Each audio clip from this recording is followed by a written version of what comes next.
This is a great meeting. If you know, we're meeting a lot of people today who are visiting us for the first time, so welcome.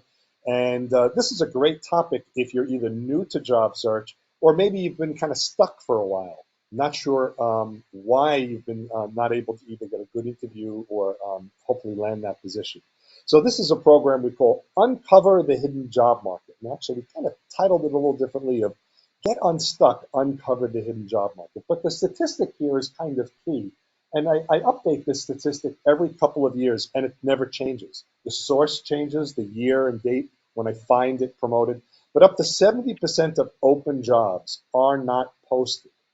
And what that basically means to you is if you're looking at the traditional job search, which I would say might be um, looking at job boards, looking online, you're looking at best only 70% of Oh my open jobs. God. Curtains open. Good. So when you think about job search, what is the hidden job market? And I mentioned in that statistic up to 70% of positions that are open are not seen, they're hidden. And so they're basically positions that are available without employer advertising or promoting them themselves. And it's just quite that simple. We'll talk about why that may be and come up with ways that maybe we can overcome that as well. So let's first think about where the advertised job market is, where you may be used to seeing jobs if you're where they are advertised. And certainly, for one, is job boards. And the job boards are those websites, Monster.com, ZipRecruiter, all of those. They list thousands of jobs. And you may say, that's enough for me, but that's only 30% of the marketplace for you. So job boards is a place that is very traditional for companies to offer their positions. So that's one of them. Another would be company career pages. You may have a list of companies that you know you may be interested to possibly interview with or meet somebody. So you can go to that company website and you can find they have typically career pages where they post positions. And some people say, well, they're posting positions that are not always available or they just post them temporarily. Maybe, but that's still a place that's kind of traditional where they do actively post positions. So you can look there. And that tends to be, in general, very reliable, even though sometimes companies post fake positions. And they'll post fake positions because they're trying to gather resumes. The classified ads. Those of you of a certain age may remember there was something called a newspaper. It was a physical, made of paper, and there was always a section called classified. And I used to live in New York. The New York Times Sunday classified section was tremendous.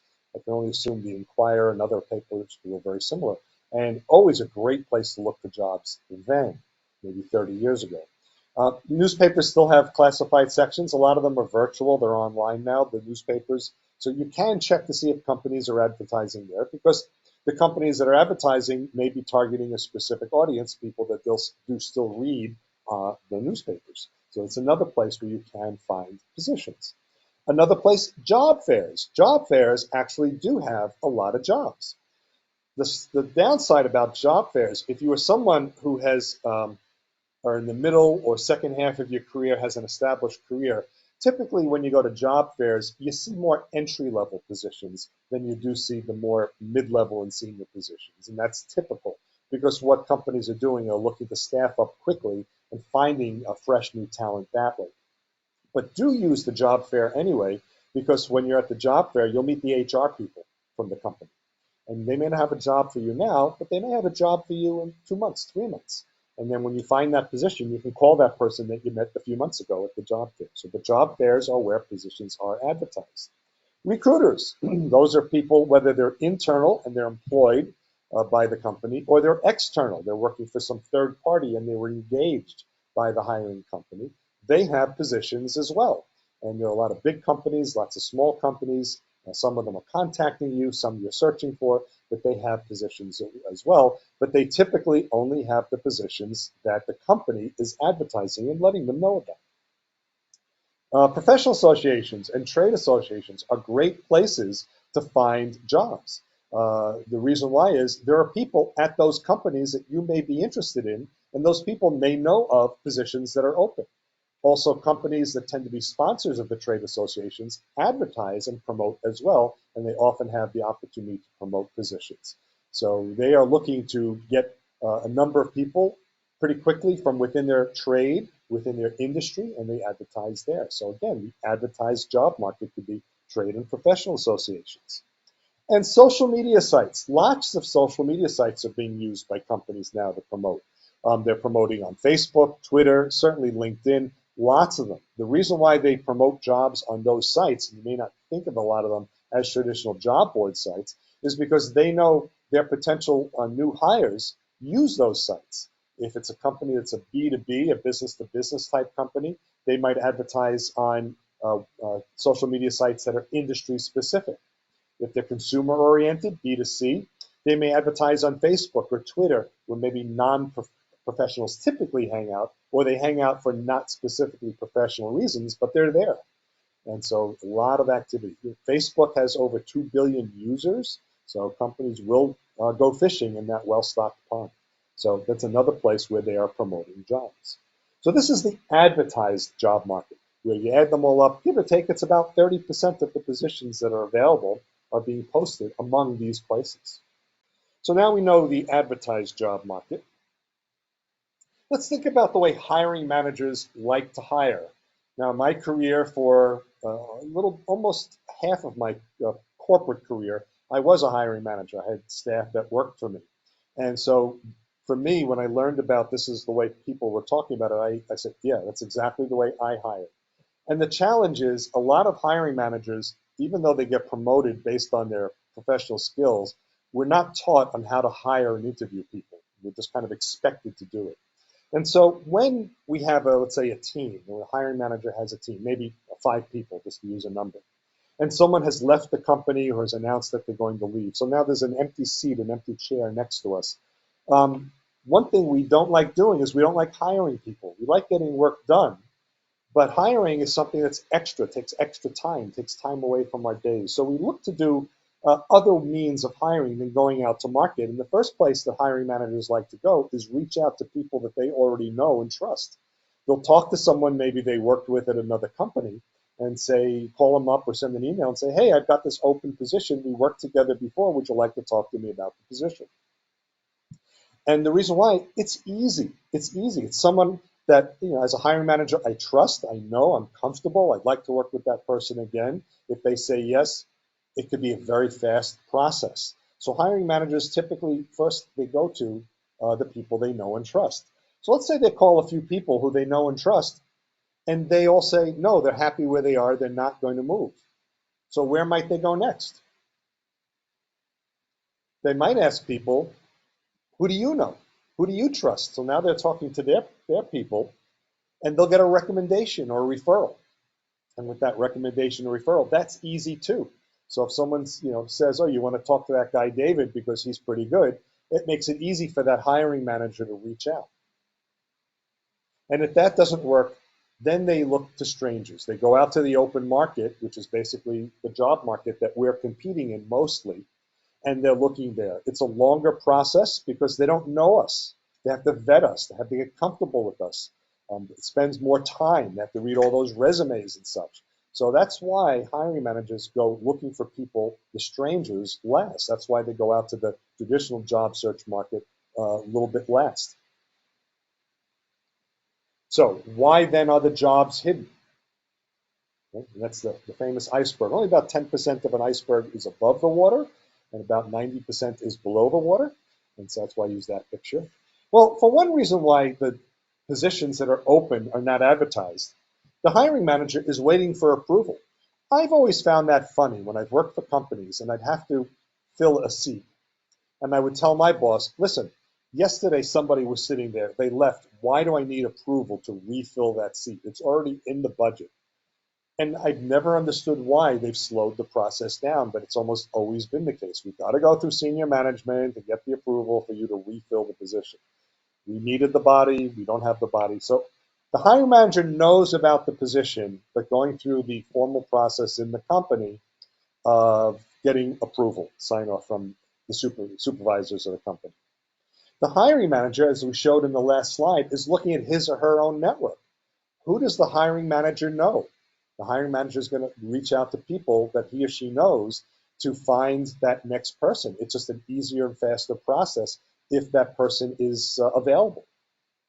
Or they're looking at the references, right? The second degree connections. That's what we call them in LinkedIn, the people that your connections know. And so they've still got that same open seat that's sitting there, but they're looking internally. The recruiting company is waiting for the okay of the manager. So you may have contacted a recruiting company may have contacted you. They actually sometimes know there's a position available. And it's something that I did with the recruiters who I used, who I trusted. There were 2 or 3 that I trusted very well, and they were the ones I contacted first. And what I would do is I would send them a job spec and say, it's not approved yet, but here's the job spec. You can hit the ground running when I call you up and say it is now approved.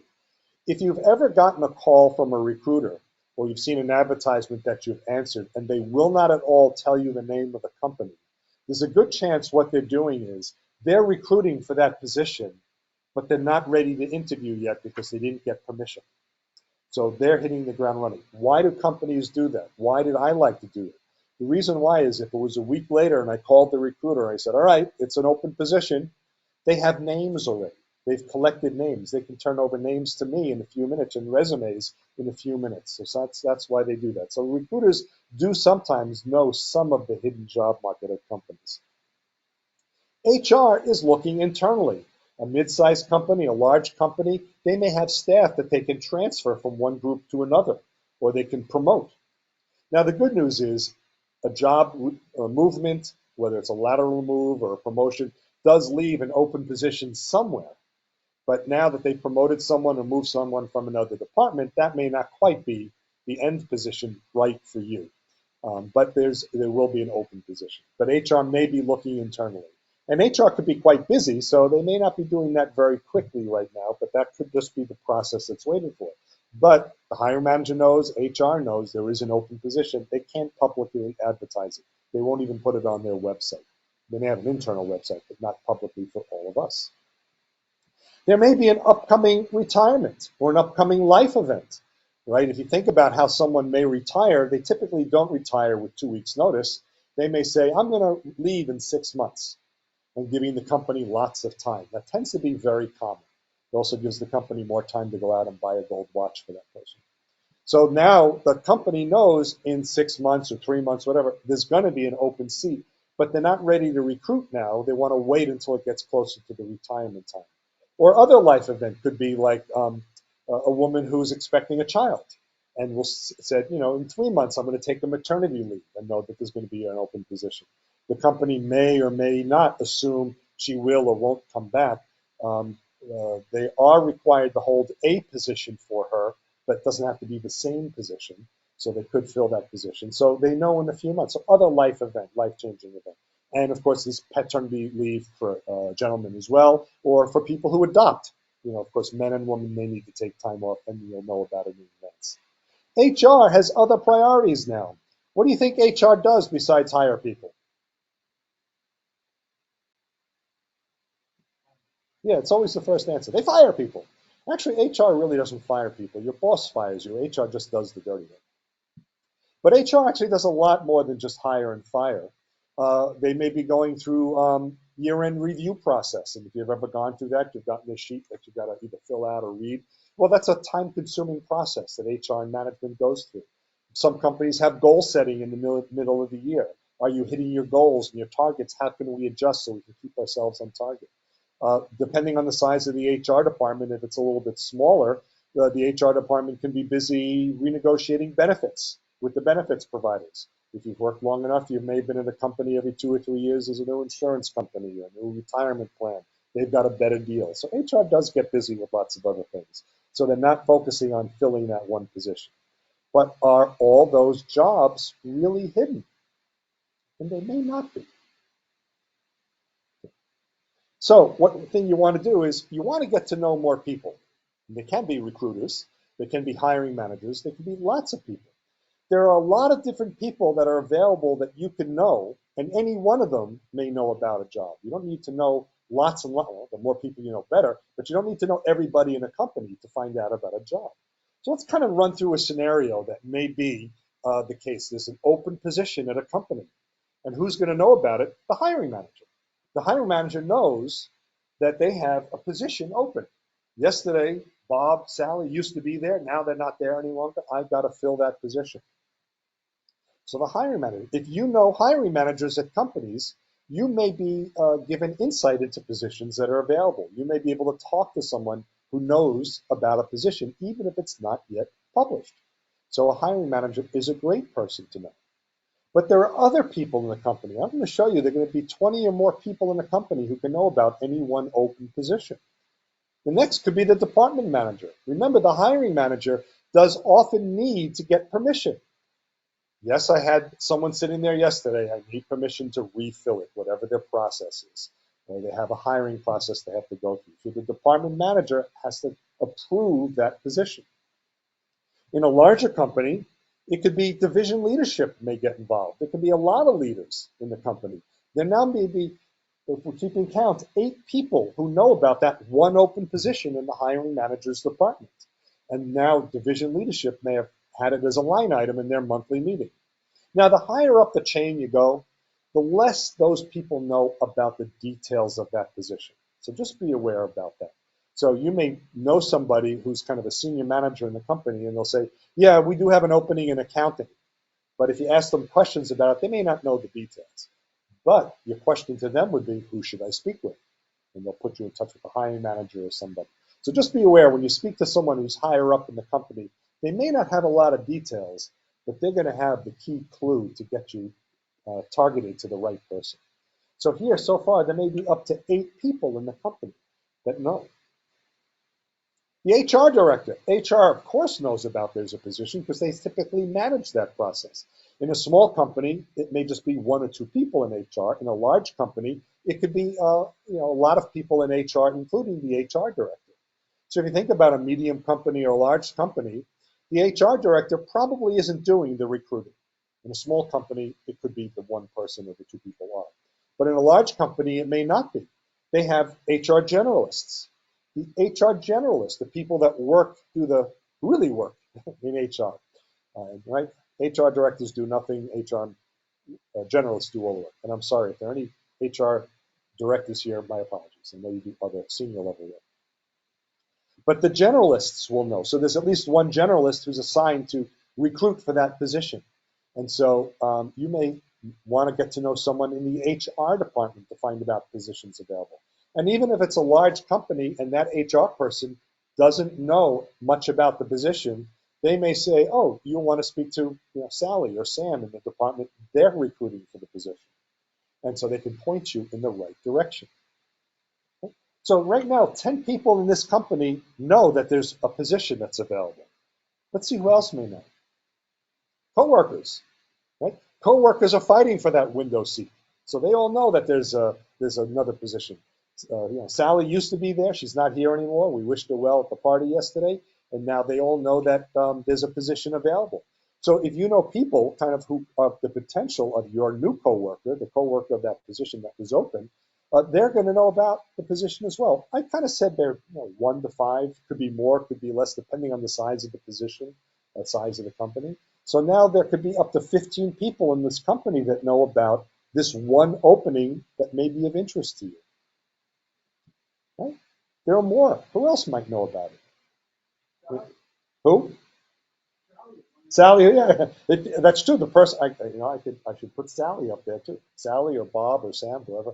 Yeah, if you happen to know someone who just left and it's a position of interest to you, absolutely. So you can, they can give you the direction as well. When you think about any job that you had, did you work by yourself?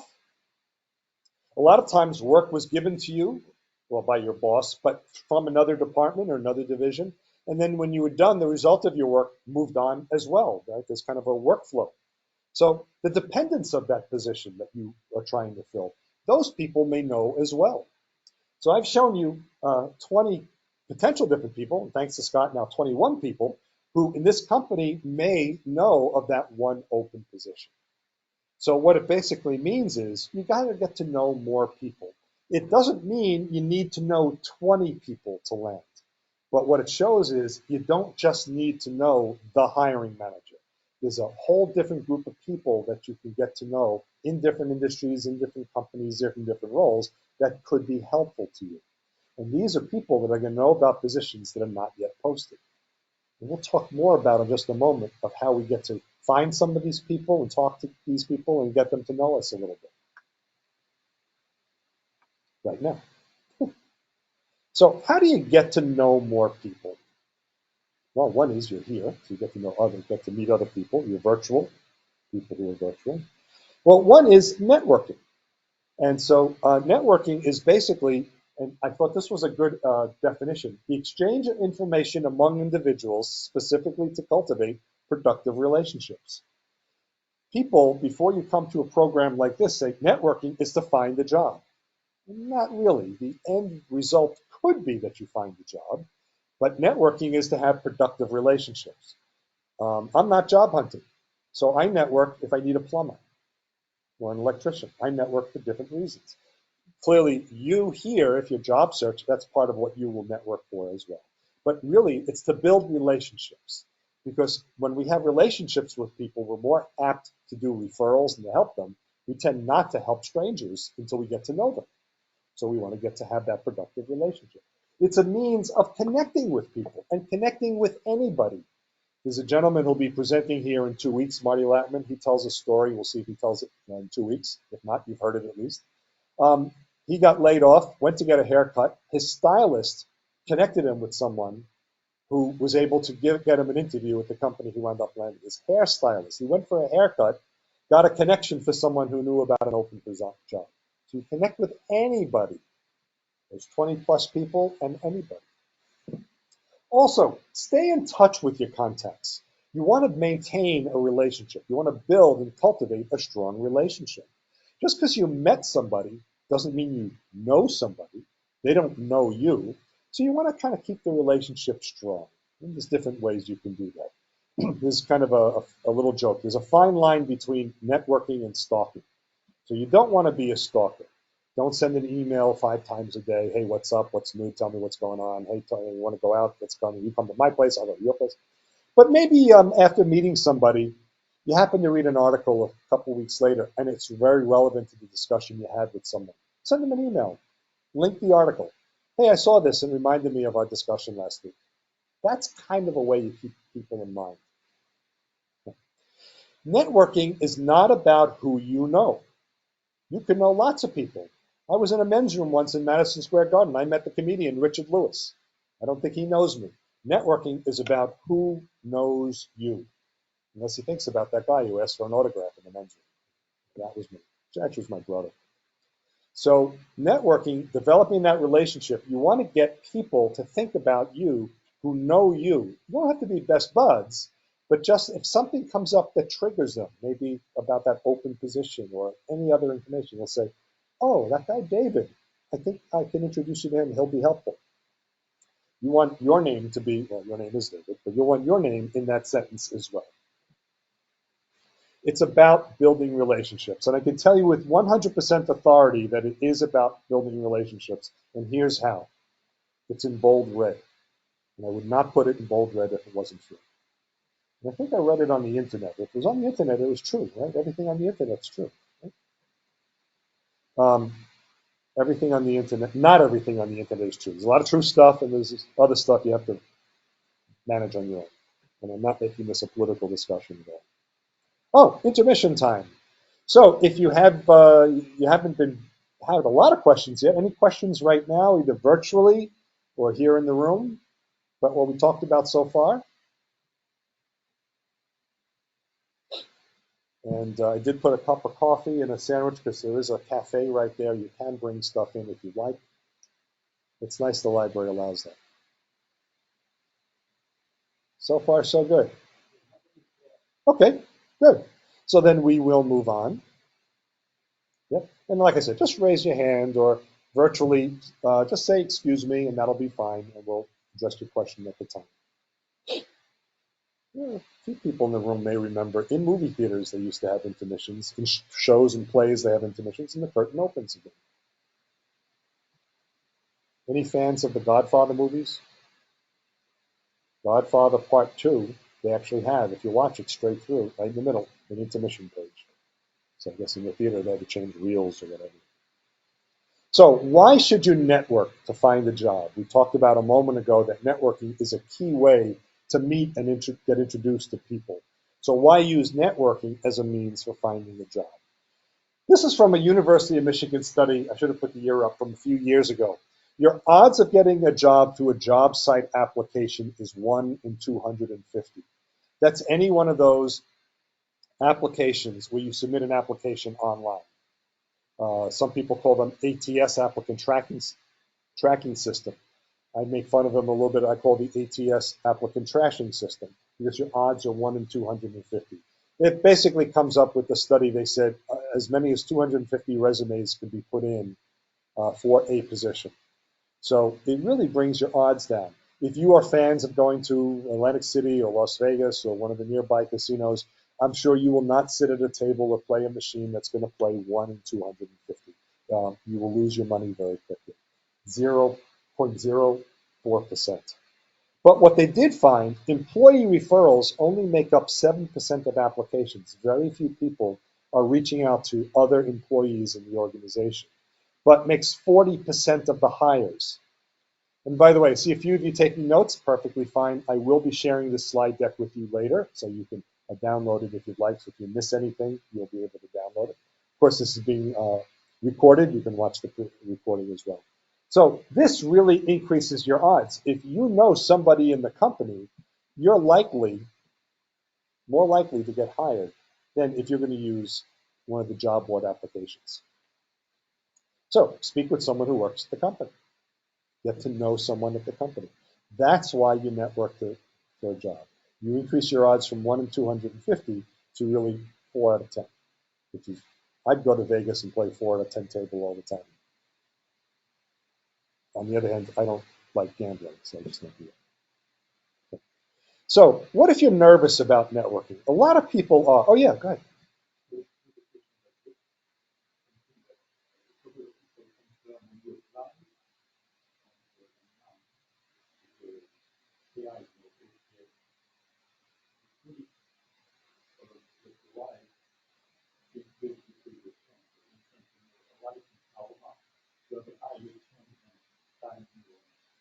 When you write, oh, Tacoma? Oh, okay.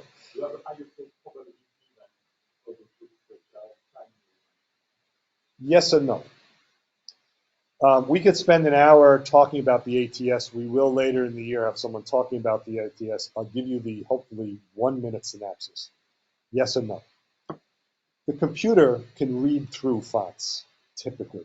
So if it's a script font, or if it's a Tahoma font, or if it's any other font, typically Wingdings, I don't know if I can read because that's characters, but the typical font it can read through because it's going to read the character. What's harder when you have a font that's called a serif font, there's little points at the end of each character or script, it's harder for people to read them. That's typically what happens. The ATS has different problems. Now, it depends on how old the ATS or the program is, how strong the AI is in the program that they're using. If you're using different brands that are out there, it may not look at what's in the header of your file. Right? Word has headers and footers and main body. If you put your name and contact information up there and it's not programmed to look at the header, it'll say, great resume, we don't know who this is. A lot of times we like to format our resumes very nicely. We maybe bring in tables and put nice boxes and put groupings of information. Sometimes the non-characters, what's not on the keyboard, the table's not on the keyboard, there's no table character. Sometimes that throws off the old ATSs. So you might hit a tab key to line things up. It's a little different. So there's a lot of other things. I'd like to take the ATS discussion, if you have more questions, offline. But you can see the other thing about an ATS is if 250 applications go in, how many is the hiring manager looking at? We don't know. I can tell you they're not looking at 250. A lot of them get screened out for whatever the reasons are. Why do they get screened out? You don't know because you didn't program the ATS, so you can't make your resume meet the criteria of the ATS. And then the hiring manager says, I want 5 resumes. I want to look at 5. There's 250 in there. What if yours was the 6th one that was put in? You may not be seen. It's not always the top 5. It could be the first 5. You just don't know. So that's why you don't rely on the ATS. Don't rely on the 30% job market where you're just submitting electronically, because your odds are really very slim. Yes or no? Okay. So let's talk about nerves. Networking is not about getting rid of your nerves.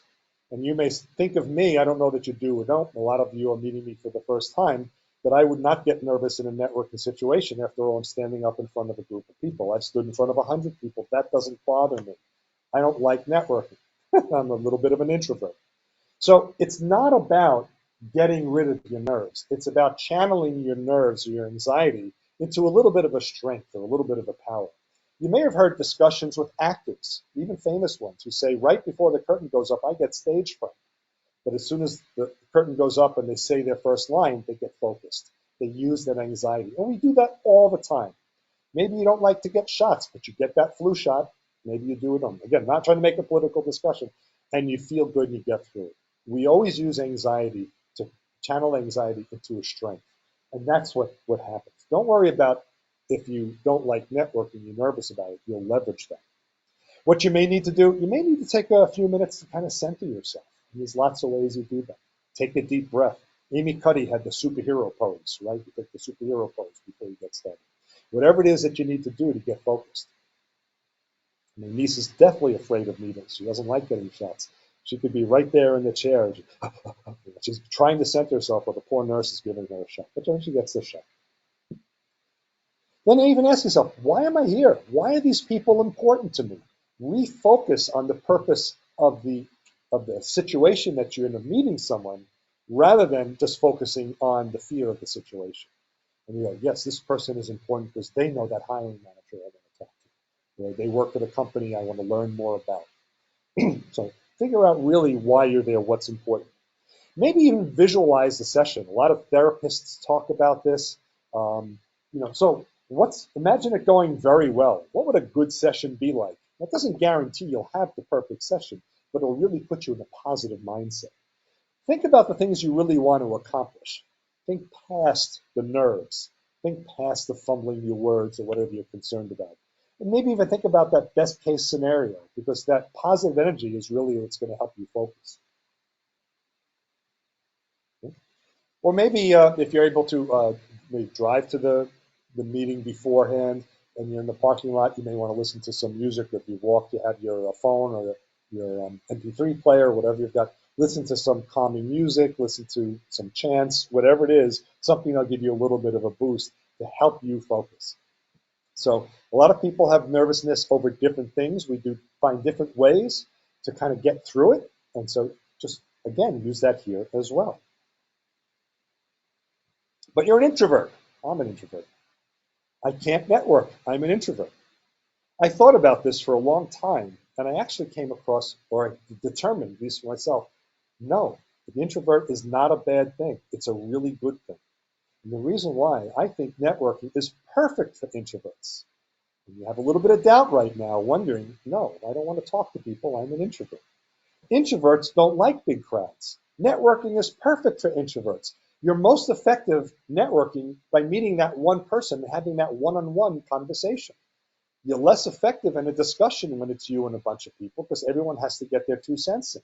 But when it's you in a one-on-one situation, you get a lot more value, either in the information you're providing to them or the information they're providing to you. So for an introvert, networking on one-on-one is perfect.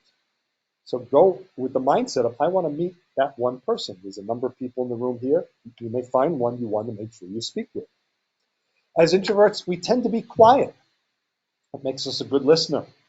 Think about some of the people you've met. Some people just love to talk. That's great.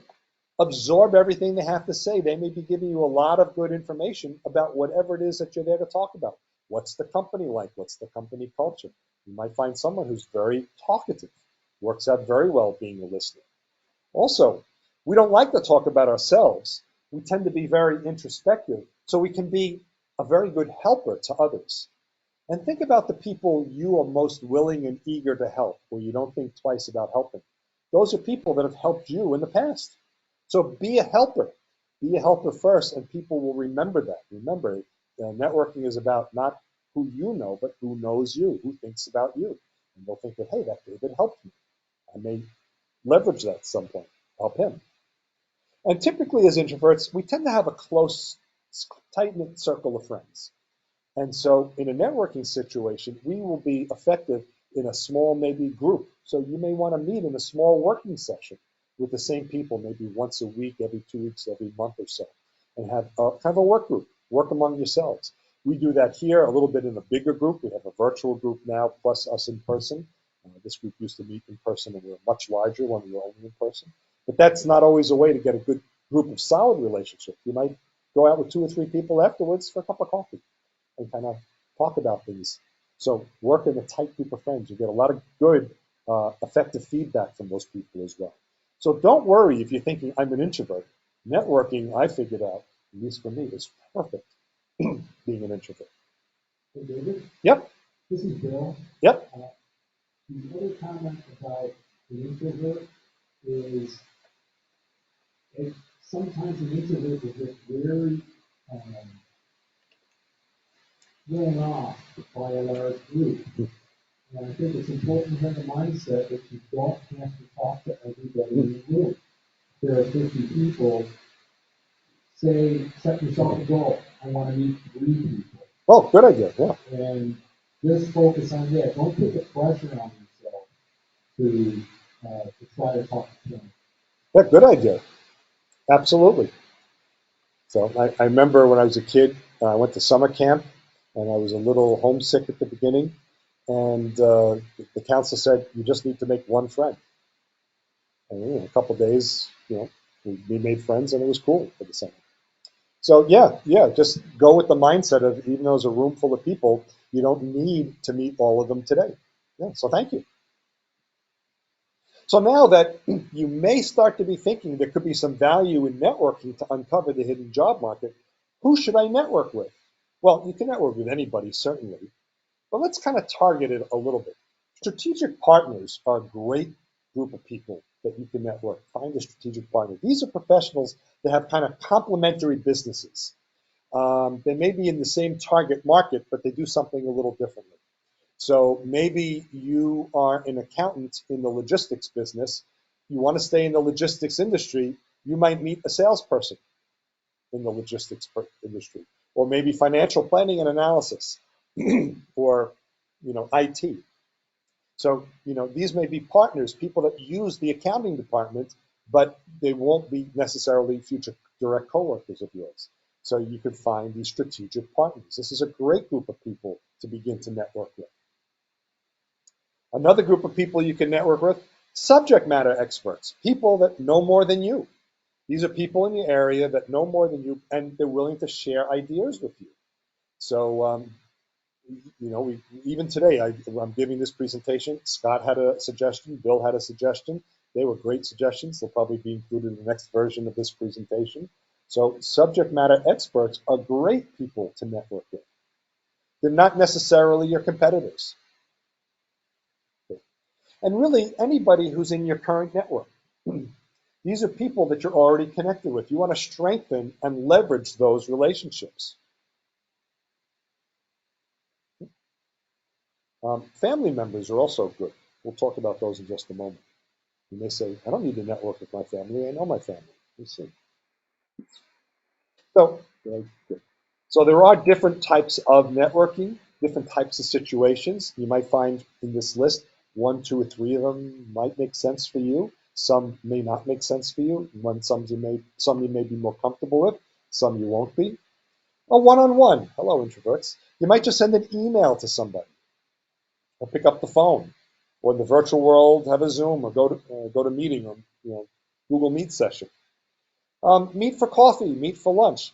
Just because you're meeting someone at a coffee shop or over lunch doesn't mean you're paying. Go Dutch.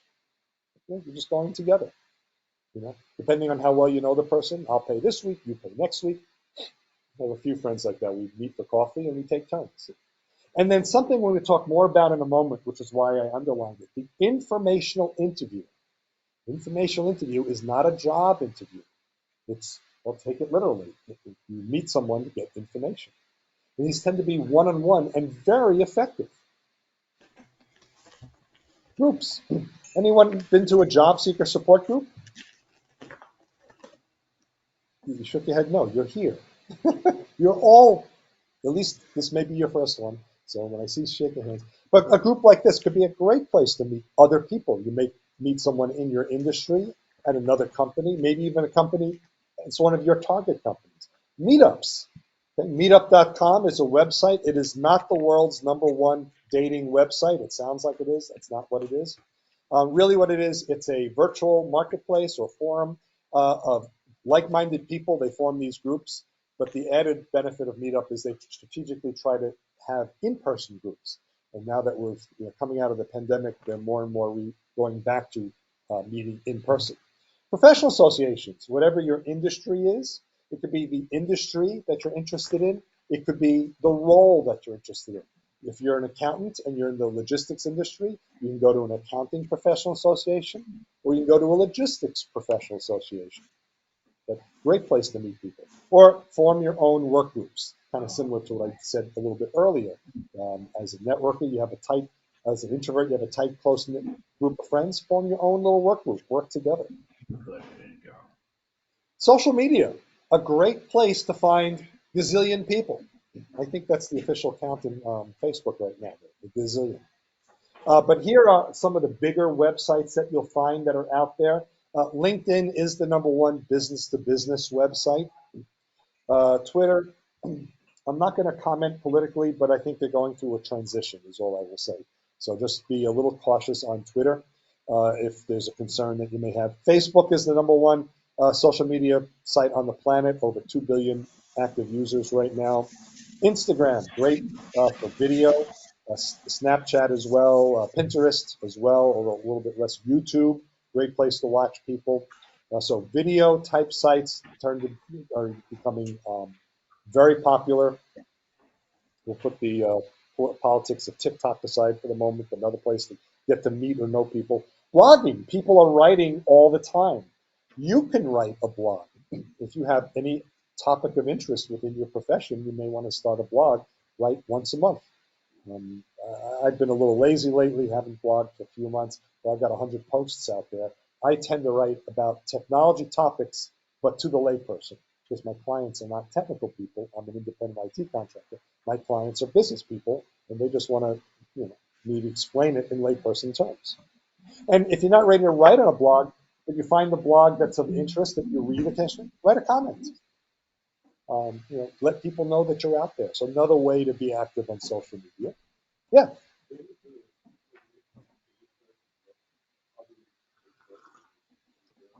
So is there a special way to research blog? What do you mean research blog? Okay. So I think the first place I would go is Google. And Google has a search engine box at the top. You put in a keyword, put in those keywords. What comes up in the search results are only websites or pages on websites. And a blog is a website. We just call it a blog because of how we use it, not because it's really any different. You know where the name blog comes from?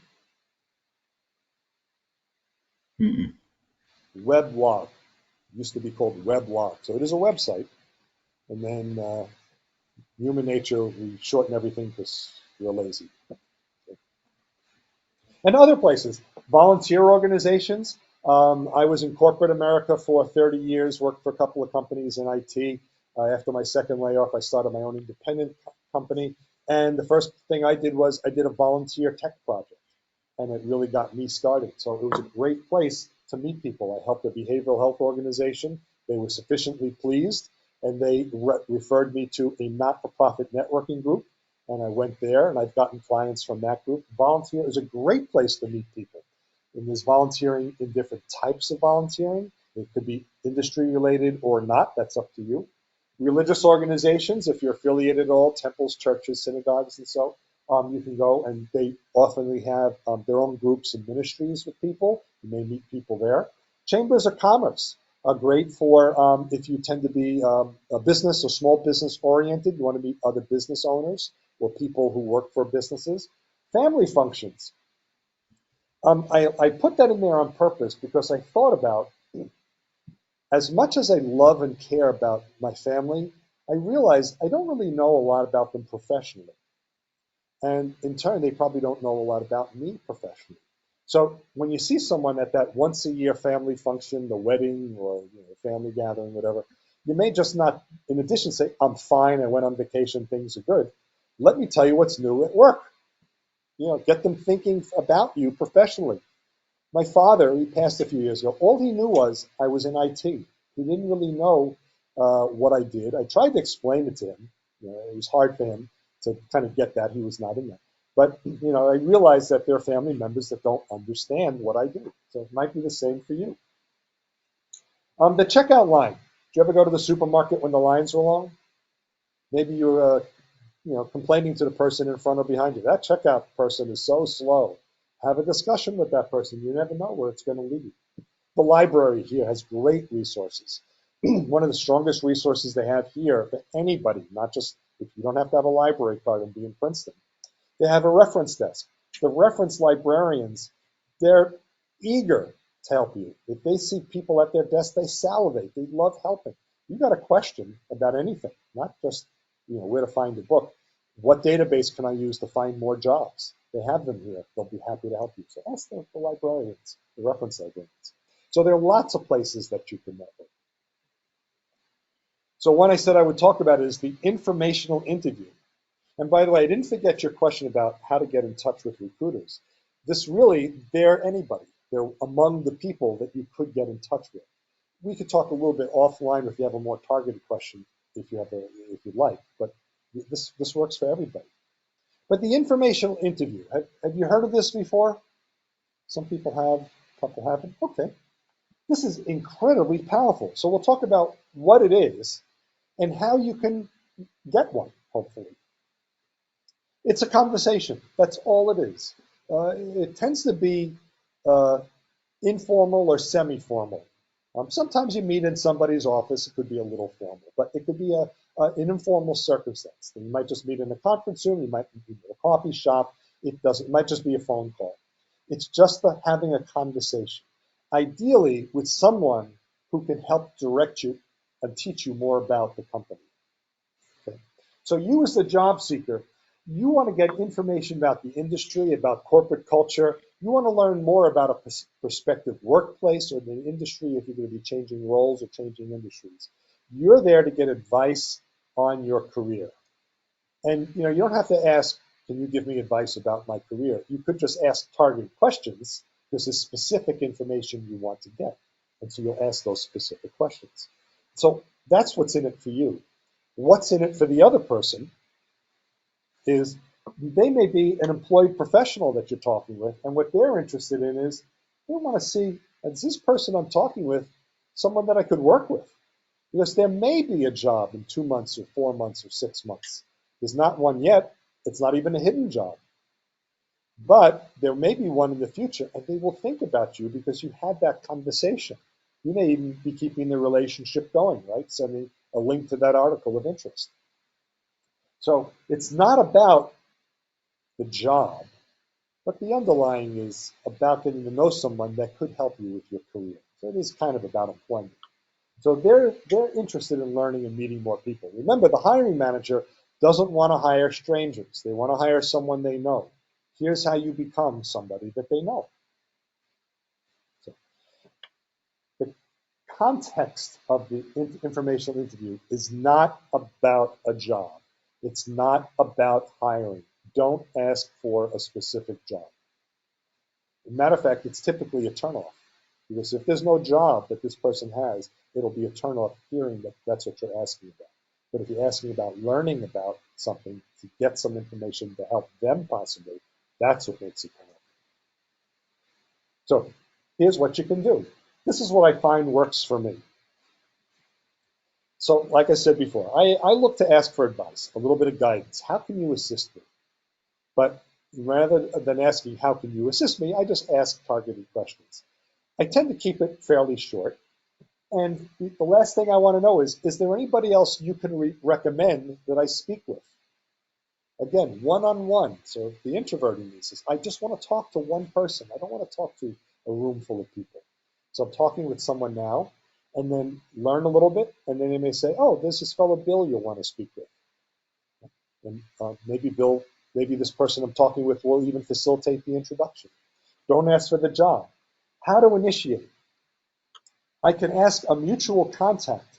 Can you introduce me? Think about it. If you just send an email to someone who you've never met, hi, my name is David, I want to meet you. The likelihood of that person receiving the message is they're not going to answer the message. Because think about the way we use email. Think about the way you use email. We're concerned about spam. We're concerned about viruses. If you get an email from someone you don't know, you're already a little suspect.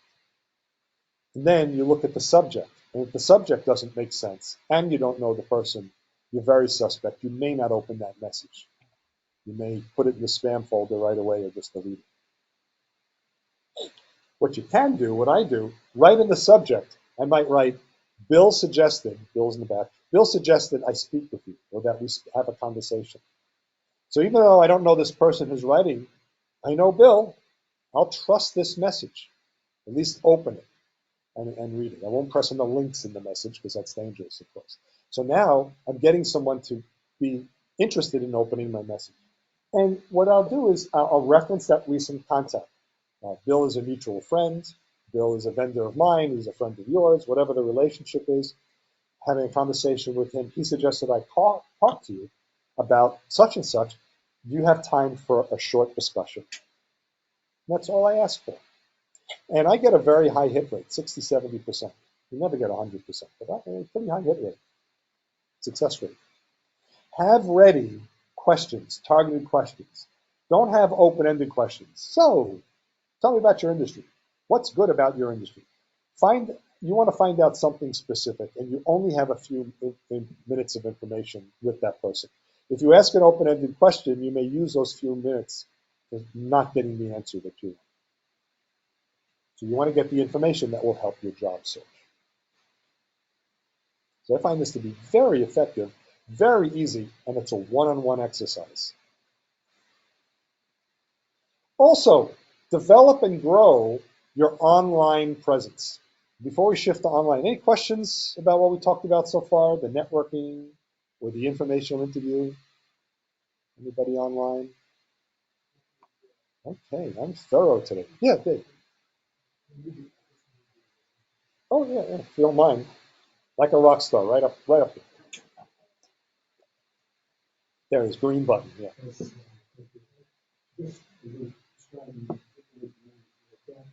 The one thing that I think we always say is that if you question whether you should be networking with somebody, do it. Because you don't know what you're going to find. This could be one example. Running like from living marathon in short, it's November. And I went to the Zero, this afternoon, it was down in the Zero. And you start chatting, and you know, this is 4 years ago, and you just start chit-chatting. It turns out you work for a company that in New York, and you can work part-time in New Jersey and part-time in California. So we struck up the conversation, and we got it connected in my LinkedIn, and then stayed in touch with him over the years on LinkedIn, and even staying by his summer house on the ride here, and sometimes chit-chatting. So he doesn't have to directly, but he'll have to navigate in terms of company. So it's funny, you don't know who you're going to run into. You have to take that risk. Yeah. Maybe somebody says you go anywhere, but it's investment. Absolutely. And also be aware, it may not happen today. You know, you meet that person, you have the conversation, and you're even hopeful. Gee, I can't understand why we're not connecting professionally. It may be a few months from now that they thought of you. I started playing pickleball. I don't know if any of you play pickleball. A gentleman, and I go to this thing called Open Play. Meet different people each week when I play. And one gentleman is a podiatrist. foot doctor. So when we were done, I happened to go to his website. I'm an IT guy, and I found a couple of mistakes on the website. So I sent him a text, not text, an email, because it was posted on the website. And he was very appreciative. Now, he does happen to have a web person who took care of it, but the potential could have been was I could be helpful to him. At the very least, he may think of me if someone else he knows may need some web work. So that's the kind of thing. Remember, I helped him. He may think of me as a helper. Yeah. And nice guy to play pickleball with, at the very least. Anything else? So we're wrapping up soon. So online presence, being online, having yourself out there online. So I have this long sentence. I tend not to read, but long ones. This one I thought was important. It's no longer the case that you're the primary point of information between you and the people you need to talk with, the employers and the recruiters. The responsibility of that role is shifting to your website. In other words, the introduction between you and other people is your website, your social media, your online presence. So your initiation into meeting other people may not just be in person. It may be through your online presence, how people are finding you. And there are a lot of us that are very concerned about being online because you don't want people to get your private and personal information. And if you're anyone concerned about that, being online and giving up private and personal information, you're handling it. So do you post your private and personal information online? No. So you're not the problem. Be online. It's not you who's posting your private and personal information. You're posting the stuff that's relevant to your mission. Learn about me professionally, personally, whatever it is. There are hackers that are getting our private and personal information, unfortunately. It helps people learn more about you. Even if they were introduced to you previously or you were introduced to them, they now can find out more about you. So after I met this podiatrist, I found him online. It's also reinforcement. Hey, look at all this stuff I'm reading about David. It's just what we talked about. And other people are talking about it too. So it's a bit of reinforcement. Or what he talked about is just what he posted on his LinkedIn profile. This consistency, it's reinforcement. Okay. So ways to be online that are easy. I'm a big fan for job seekers. Create your own website or ask somebody to create it for you, your family, your friend, whatever. But when you think about it, I said it before, what happens after you put in a Google search? You get a list of websites, right? You can say whatever you want. No, it's a web page. Yeah, the web page on a website. So you want to be there. You want to be found. Be on LinkedIn, especially as a job seeker. You want to be on LinkedIn. It's the #1 website for job search and for business relationships. And any of the other social media sites are fine to be on, develop a presence. Whatever one you're comfortable with, what you're good at, post, be a little active, begin to generate some information. Because as people start to Google you, it'll find you on these other places. And think about it, when you've done Google searches, you might have seen in the search results a Facebook page, a Twitter handle, any of those things. So those things all come up. It's all reinforcement. So as we wrap up, hidden jobs are filled without the employer posting them. And what we learned was from that MSNBC study, up to 70% of open jobs are not even posted. So if you're only looking in the posted job market, you are only looking at up to 30% of the available jobs that are out there. Hiring managers prefer to hire people they know. They don't like to hire strangers. And I have a firsthand testimonial because that's the way I was. And most jobs are not well hidden if you begin to meet and network with enough people. And it could be anybody. I even showed you there could be any one of 20, or now 21, people in a company that you may get to know. Get those informational interviews. Learn about opportunities, about organizations, about industries from people who know about them. And start to create your online presence. All very, very important.